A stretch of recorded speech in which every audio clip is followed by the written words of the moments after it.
The first road stage of the Giro D'Italia started in Teramo.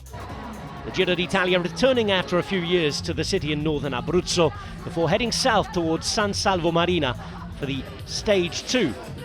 It looked like it was going to be a day with Remco Evenepoel conserving his pink jersey and the sprinters such as Fernando Gaviria fighting it out for a win. Caden Groves was there to try and challenge in those sprints as well.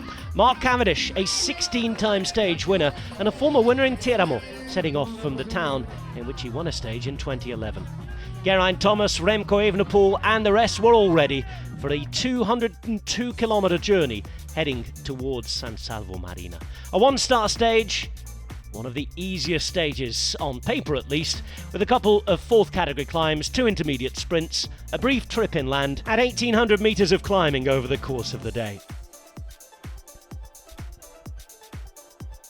Stage 2 on paper then, one for the sprinters.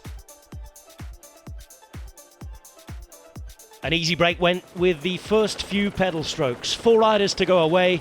One tried to join and managed to get across. That made it 5, with the second youngest rider in the race, Alessandro Verre, trying to get ahead and trying to pick up King of the Mountain points a day before a trip into his home Basilicata region. Trek Segafredo, Alpecin de Koning, DSM and Movistar were the teams to do most of the chasing. And up the road, most of the attacking was done by Paul Lapeyra, a young French rider from Normandy, 22 years of age on Giro debut and taking the King of the Mountains jersey.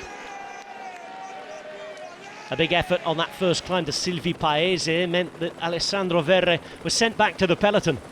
At the intermediate sprints it would be Gandin, a rider racing for Corotec Selle Italia, who'd take both of them. Gaviria would be the best of the main bunch behind on the Maglia Ciclamino points.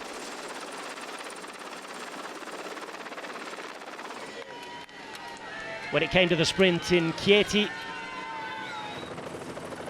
there'd be a real fight for the points. But it was at the second King of the Mountains that Paul Lapeyra confirmed his King of the Mountains jersey. The Maglia Azzurra on his first ever Grand Tour road stage. He was brought back with 50 k's to go. The rest of the breakaway caught with 38 kilometres remaining, and then the nerves, the tension, the aggression started to rise. Narrowing roads were always going to present problems, and they did with 3.7 kilometres remaining. Just 700 metres from the safety of the 3-kilometre passage, and the same time taken. This meant that GC riders, or some at least caught behind, were going to lose time. For the rest out the front, avoiding things, including Evenepoel and Roglic, Geraint Thomas there as well, they were brought home by the sprinters. Mark Cavendish missing out after being caught up in the crash, and when the sprinters who were left had a go, it would be Groves who'd be led out by Sinkeldam. Gaviria going on his own. Arne Mallet was there, as was Pascal Ackermann, but coming stronger through the centre, just ahead of David Decker, would be Jonathan Milan. Grand Tour debut, first road stage, and a Giro D'Italia stage, won by an enthusiastic, proud and delighted Italian. A star on the track, an Olympic champion, now a well-known man on the road. Jonathan Milan with a power sprint in San Salvo Marina, taking the first road stage and the first sprint of this Giro D'Italia. Bahrain victorious, his first victory since he took one in the month of February. And look at what it meant to him. Milan, Decker, Groves, with Marit and Meyerhofer in the top 5.